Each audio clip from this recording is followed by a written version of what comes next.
BTS মানুষ কেন এত পাগল বিটিএস নিয়ে? ইন্টারনেটে গেলেই I purple you, purple heart emoji, আর তুমি যদি বিটিএস সম্পর্কে নেগেটিভ কিছু কমেন্ট করেছো, ব্যাস বিটিএস আর্মি গুলো খেপে যায়।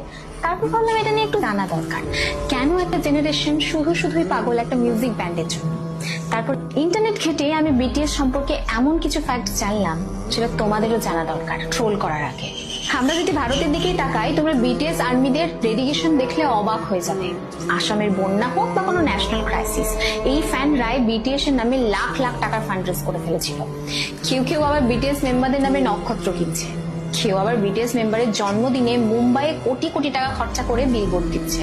আমাদের দেশে কোরিয়ান ল্যাঙ্গুয়েজ শেখার একটা ইকোনমি তৈরি হয়েছে, আর এই জেনজি গুলো মশলা জাতীয় আনহেলদি ফুড ছেড়ে র্যামেন খাচ্ছে শুধুমাত্র একটা ব্যান্ডের জন্য।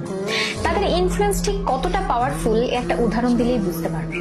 বিটিএস এর একজন মেম্বার জাস্ট ক্যাজুয়ালি লাইভে এসে একটা লিপ বাম ইউজ করে, আর রেজাল্ট কয়েক ঘন্টার মধ্যে পৃথিবী থেকে সেই লিপ বাম পুরো স্টক আউট হয়ে যায়।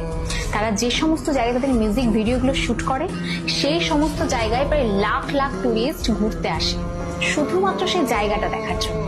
একেই বলে গ্লোবাল সফট পাওয়ার। অনেকে হয়তো এটাকে পাগলামি বলবে, কিন্তু কখনো ভেবে দেখেছো যেখানে পপ মিউজিক মানেই ছিল গ্ল্যামার, সেখানে বিটিএস কথা বলে সেলফ লাভ এবং মেন্টাল হেলথ নিয়ে। একটা দেউলিয়া প্রায় কোম্পানি থেকে উঠে এসে হোয়াইট হাউসে স্পিচ দেওয়া, এই স্ট্রাগলটাই জেনজিকে মোটিভেট করে। তারা তাদের ফ্যানদের বা আর্মিদের সাথে এমন একটা রিলেশনশিপ তৈরি করেছে যেটা বর্তমানে লোনলি জেনারেশনের কাছে বিশাল বড় একটা সাপোর্ট সিস্টেম। আসলে আমি বুঝি না আমাদের দেশে কেন তাদেরকে নিয়ে সস্তা জোকস এবং ট্রোল করা হয়, কারণ কঠোর পরিশ্রম এবং ট্যালেন্টকে সম্মান করতে জানলে হয়তো আমরাও অনেক দূরে এগিয়ে যেতাম। And lastly, I'm not a BTS fan and I don't enjoy Korean music much, but এটা অস্বীকার করার কোনো